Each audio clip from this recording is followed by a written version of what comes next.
അങ്ങനെ നമ്മൾ റോഡിലൂടെ പോകുന്നു, റോഡിലൂടെ പോകുന്നു. രാത്രി ഏകദേശം ഒരു രാത്രിയിലൊക്കെ വരുവാന്നുണ്ടെങ്കിൽ നമ്മുടെ ആ കാണുന്ന കടയില്ലേ, തട്ടുകട, അവിടെ നല്ല തിരക്കാണ്.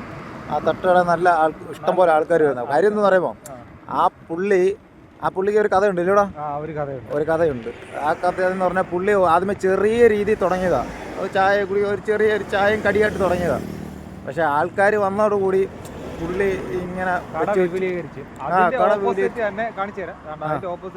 അതിന്റെ ഓപ്പോസിറ്റ് ഇവിടുത്തെ തിരക്ക് കാരണം, ഈ കടയിലെ തിരക്ക് കാരണം അത് കണ്ട് ഇതിനപ്പുറത്ത് നല്ല കിടിലായിട്ട് കാണണ്ട അറേബ്യൻ എന്ന് പറഞ്ഞൊരു കട കണ്ട ഇവിടെ ഇട്ടതാണ്. അത് പൂട്ടിക്കെട്ടി എന്ന് പറഞ്ഞാൽ ഇവിടെ തന്നെ തിരക്കുള്ള നല്ല തിരക്കാണ്. നല്ല ഫുഡാണ്, നല്ല കാപ്പിയാ അല്ലേ, നല്ല കാപ്പിയാ. പക്ഷെ അവിടെ മറ്റേതാണ്ട് അവിടെ അടച്ചു പൂട്ടി. അതെന്ന് പറഞ്ഞാൽ അവർക്ക് കച്ചവടം ഇല്ല.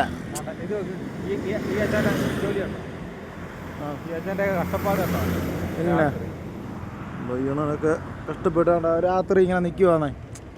അവരെ വീട്ടിലൊരു കുടുംബം ജീവിക്കാൻ വേണ്ടിയുള്ള സെറ്റപ്പ് അവരും ചെയ്യുന്നത് അല്ലേ. എന്താ പറയുക, ഉറക്കം ഒഴിഞ്ഞ് ഇതൊന്നും അവരെ പിള്ളേർ അറിയുന്നില്ലല്ലോ, വീട്ടുകാരും അറിയുന്നില്ല. പുള്ളി ഈ രാത്രി കഷ്ടപ്പെടുന്നതേ അതുകൊണ്ടാണ്ട് അവിടെ നിൽപ്പുണ്ട്. ഞാൻ വേണമെങ്കിൽ ഞാനതൊന്ന് സൂം ചെയ്ത് കാണിച്ചുതരാം. അവൻ്റെ കഷ്ടപ്പാട് ഒരു മനുഷ്യനും അറിയുന്നില്ല. ആണോ അവരെ വീട്ടുകാരും അറിയുന്നില്ല. ഉറക്കം ഒഴിഞ്ഞാണ്ട രാത്രി ഇരുന്ന് ഇങ്ങനെ കൈ കാണിച്ചുകൊണ്ടിരിക്കുവോ ഹോട്ടലിൽ കയറുന്നത്. ആണോ ആൾക്കാരെ നോക്കിക്കൊണ്ട് നിൽക്കുവാണ്. എൻ്റെ കഷ്ടപ്പാടേ പാപം. സെപ്പറേറ്റ് ആയിട്ട് വേണമെങ്കിൽ അന്ന്